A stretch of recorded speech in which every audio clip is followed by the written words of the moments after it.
Hi friends, అమెరికాలో Chevrolet కంపెనీకి వెళ్ళాము. ఆ కంపెనీలో కారు చూస్తానికి.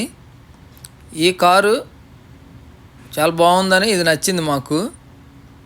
ఈ కారు కాస్ట్ $170,000.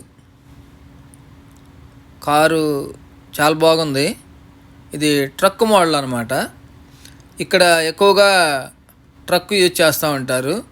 2-in-1గా వాడుకోవటానికి ఈ ట్రక్కుని, అంటే సామాన్లు ఏదైనా మోయటానికైనా దేనికైనాను. నాకు ఈ కంపెనీ బాగా నచ్చింది. అందువలన ఈ కారు తీసుకోవాలని నిర్ణయించుకున్నాము. చాలా బాగుంది. ఇది షవర్లెట్ కంపెనీ. సో ఈ ఆఫీసు కంపెనీ కూడా ఎలా ఉంది అని చూపిస్తున్నాను ఒకసారి మీకు నచ్చితే లైక్ చేయండి.